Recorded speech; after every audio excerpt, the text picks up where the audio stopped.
Hello friends, जागरण जोश के इस daily current affairs Q&A video में आप सबका स्वागत है। मैं हूं शारदानंद। हम लोग इस वीडियो में देखते हैं कि आज के करंट अफेयर्स से क्या कुछ इंपॉर्टेंट क्वेश्चंस बन सकते हैं, साथ ही उनके क्या जवाब होंगे और उनसे जुड़े कुछ फैक्ट्स क्या रहेंगे। तो ये सारी चीजें हम आज के इस वीडियो में देखेंगे। तो दोस्तों शुरू करते हैं आज के पहले सवाल के साथ। तो पहला सवाल है, WEF के वैश्विक ऊर्जा संक्रमण सूचकांक में भारत किस स्थान पर है? ऑप्शन है 72वें, 76वें, 75वें, 77वें। और इसका सही जवाब है ऑप्शन बी 76th पोजीशन या 76वें स्थान पर। ये जो वैश्विक ऊर्जा संक्रमण सूचकांक है या इसको कहते हैं WEF global energy transition index, इसमें भारत ने 2 पोजीशन का जंप लेते हुए, यानी इसने जो अपना इस इंडेक्स में अपने स्थान को सुधारा है, 2 पोजीशन का जंप लिया है। जो पिछले साल ये 78वें पोजीशन पे था, इससे ऊपर आके अभी 76th पोजीशन पे आया है। हालांकि ये भी बहुत ही अच्छा पोजीशन नहीं कह सकते, लेकिन इसे WEF ने इस बात के लिए रिकॉग्नाइज किया है कि इंडिया ने क्लीन एनर्जी के लिए और एनवायरनमेंट प्रोटेक्शन के लिए बहुत ही बड़े बड़े स्टेप लिए हैं, और जिसके कारण ये पोजीशन में सुधार हुआ और आगे आने वाले समय में और भी सुधार हो सकता है। हालांकि इसने ये कहा है कि इंडिया CO2 उत्सर्जन करने वाले बड़े राष्ट्रों में से एक है, जहां पे एनर्जी के साथ साथ CO2 बहुत ही हाई इंटेंसिटी में प्रोड्यूस हो रही है। ये जो अब इस अगर सूचकांक की बात करें, ये जो ऊर्जा संक्रमण सूचकांक है या एनर्जी इंडेक्स है, इसमें कुल 115 देशों के इंडेक्स को मापा जाता है। और क्या मापते हैं वहां पे कि ऊर्जा सुरक्षा, कि एनर्जी को आप किस तरह से पर्यावरण के साथ कोरिलेट करके आप अपने डेवलपमेंट काम को आगे बढ़ाते हैं। वहीं अगर इस इंडेक्स में देखें तो स्वीडन टॉप पे बना हुआ है और उसके बाद शीर्ष 3 में स्विट्जरलैंड और नॉर्वे पहुंचा हुआ है। इंडिया की बात करें तो इसने जो इस इंडेक्स में जो बहुत सारे एक मेजरमेंट का पैमाना होता है, उसमें सिस्टम परफॉर्मेंस करके एक पैमाना होता है, वहां पे इसने बहुत ही बुरा परफॉर्म किया और यहाँ पे इसकी रैंकिंग जो है 97 है। लेकिन जब हम लोग बात करते हैं मेजरमेंट रेडीनेस के ऊपर, तो यहाँ पे इंडिया का परफॉर्मेंस 45 यानी 45 रेटिंग के साथ ये 45th पोजीशन पे है।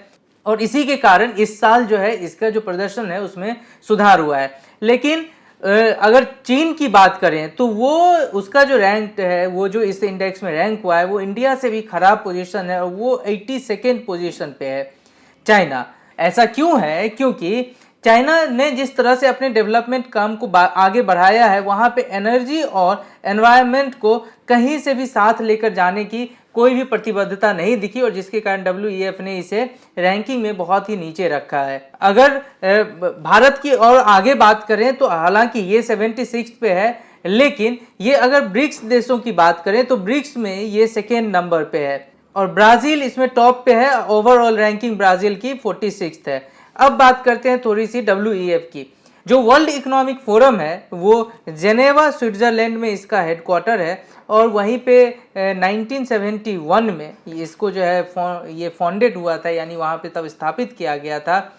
यह एक नॉट फॉर प्रॉफिट ऑर्गेनाइजेशन है और इसका क्या काम होता है, इसका जो मिशन है वो है committed to improving the state of world by engaging business, political, academic and other leader of society to shape the global, regional and industry agenda। सीधे शब्दों में कहें तो इसका साफ साफ ये मतलब होता है कि ये उन देशों के तमाम लीडर्स की उन सभी पैमानों की बात करती है जहां से कि बिजनेस एक अच्छी तरह से फले फूले देश का विकास हो और साथ ही पर्यावरण का भी विकास हो, आर्थिक विकास के साथ साथ।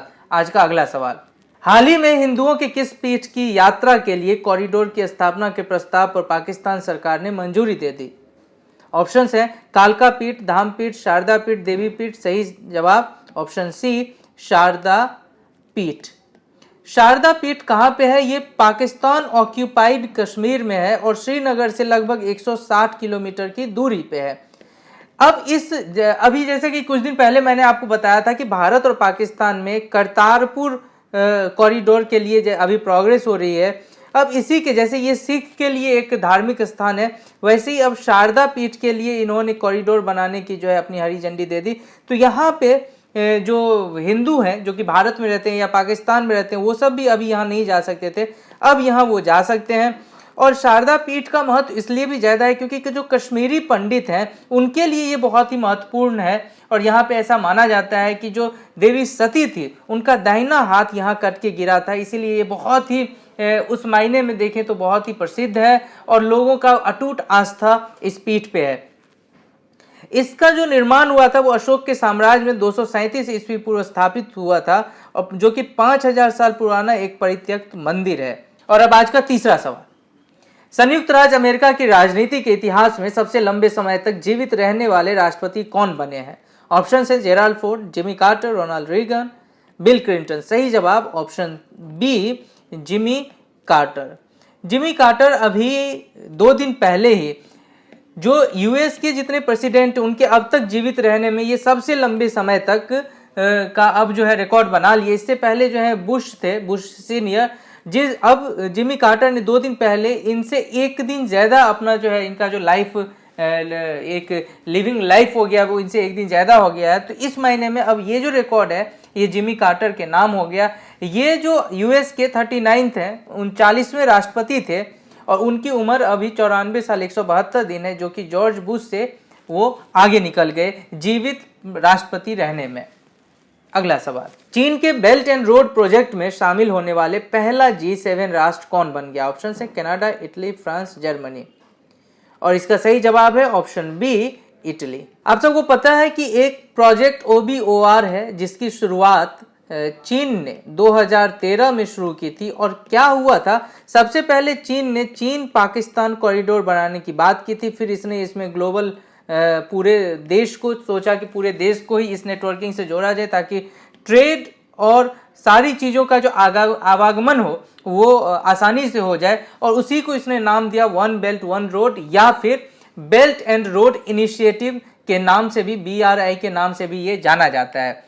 हालांकि इसमें ज्वाइनिंग होने से पहले जो इसमें जो ज्वाइन किया गया है वो एशिया के बहुत सारे देश हैं, अफ्रीका के बहुत सारे देश हैं, लेकिन अब तक जो यूरोपियन और वेस्टर्न कंट्री है उन्होंने इसको लेके थोड़ी सी अपनी एक रिजर्वेशन दिखाई थी। और ऐसा पहला इटली देश बन गया है जो कि ये BRI belt and road initiative को ज्वाइन किया और ये G7 का पहला देश बन गया। अब इसके बाद क्या हुआ कि जो भी यूरोपियन कंट्री है और US है, इन दोनों ने इसमें बहुत ही बड़ी अपनी एक नाराजगी दिखाई है इटली के साथ, क्योंकि उन्हें लगता है कि ये चीन का एक तरह से वर्ल्ड ट्रेड पे एकाधिपत्य हो जाएगा, और जिसके बाद हो सकता है कि US का जो एक मोनोपोली है या जो वेस्टर्न कंट्री यूरोप का जो मोनोपोली है इन सारी चीज़ों पे, उस पर चीन कहीं ना कहीं उसे चैलेंज कर रहा है। इसीलिए ये सारे कंट्रीज नहीं चाहते हैं कि वो चीन के साथ इस तरह के किसी ट्रेड या किसी तरह के इनिशिएटिव में दिखे, जो कि एक जो पुराने समय में एक सिल्क रोड था, जो एक ट्रेड का एक मार्ग था,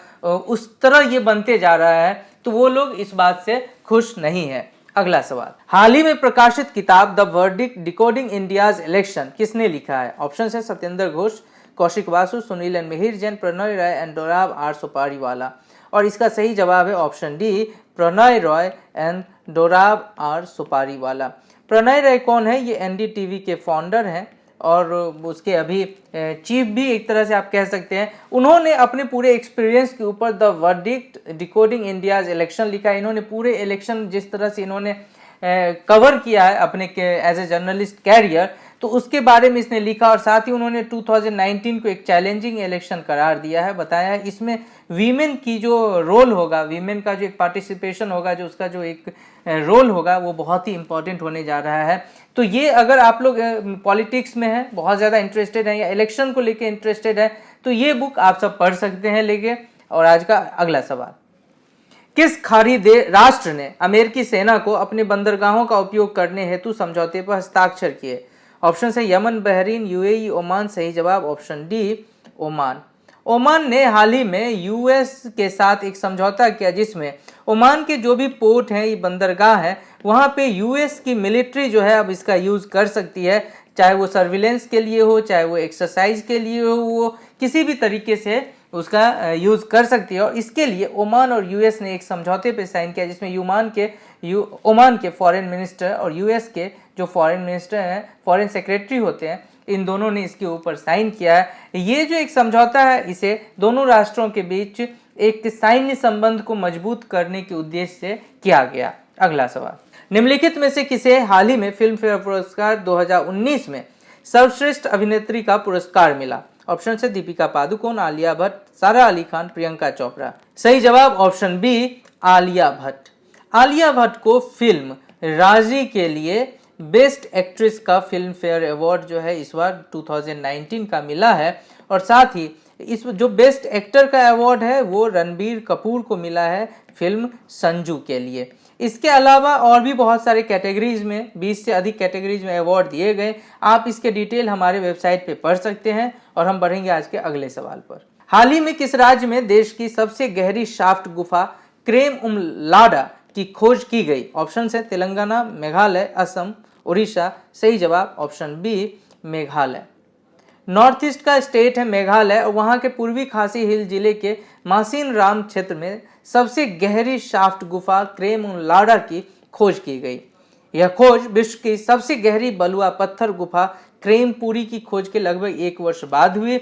और किसने इसे किया? मेघालय एडवेंचर एसोसिएशन का एक दल है, खोजकर्ताओं का दल है, caving in the abode of the clouds expedition, जो कि 28th एडिशन में है। और इस टीम ने इसे खोज की। इस टीम में लगभग 12 से 15 देशों के जो है लोग इसमें शामिल हैं, और उन्होंने इस गहरी गुफा का जो है खोज किया। ऐसा माना जाता है कि मेघालय में 1000 से बड़ी बड़ी गुफाएं हैं, और अब तक जिसका 20% भी नहीं ढूंढा गया है। इसीलिए जो केव एक्सपेडिटर है वो लोग इसकी खोज में दिन रात लगे रहते हैं। अब जाके उन्हें इस क्रेम उमलाडा नाम के गुफा का उन्होंने पता लगाया। तो दोस्तों यहीं खत्म करेंगे इस सेगमेंट को, बढ़ेंगे अगले सेगमेंट पे, जहां पे मैंने आपसे जो सवाल पूछा था उसका जवाब बताएंगे, और फिर एक नया सवाल आपके लिए होगा। मैंने पूछा था हाल ही में नरेश गोयल का नाम चर्चा में है, वो किस कंपनी से संबंधित है? ऑप्शन है jet Airways, Kingfisher, air India, air Asia. सही जवाब option A, jet Airways. Jet Airways के ये फाउंडर हैं और 51% स्टेक के ये ऑनर हैं। अब हुआ क्या, इन्होंने नरेश गोयल और इनकी वाइफ है, इन दोनों ने अब जेट एयरवेज से रिजाइन कर दिया, या यूं कहें कि रिजाइन ऐसी एक सिचुएशन बनाई गई कि इन्हें रिजाइन करना पड़ा, नरेश गोयल को, इनकी वाइफ को, वो भी इनके बोर्ड मेंबर में थी। ऐसा क्यों हुआ? क्योंकि इसने जो है सो इंडियन के जो स्टॉक एक्सचेंज है उसे बताया कि ये ऑलरेडी एक तरह से बैंक के लिए डिफॉल्टर घोषित हो गए हैं, और लगभग 1 बिलियन से अधिक की जो है इनकी डिफॉल्टर राशि है, और वो अब नहीं दे पा रहे हैं पैसे को। जेट एयरवेज क्राइसिस में है, सैलरी तक नहीं दे पा रहे हैं। अब इसके बाद जो बैंकर हैं, जो बैंक कंपनीज हैं, जो बैंक हैं, उन्होंने जिस तरह से भारत में अब अगर कोई डिफॉल्टर है तो जो एक नया कोड लगाया जाता है, जो नया एक एक्ट लगाया जा रहा है, उसके तहत अब इनकी संपत्ति की नीलामी होगी। तो इनका जो 51% स्टेक है वो बैंक अपने कब्जे में लेके नीलाम करेगा, और फिर आगे इसके मामले में आगे बात होगी। तो इसलिए जेट एयरवेज नरेश गोयल अभी चर्चा में है, और क्यों है? क्योंकि ये एक बहुत बड़ी क्राइसिस से अभी गुजर रहे हैं।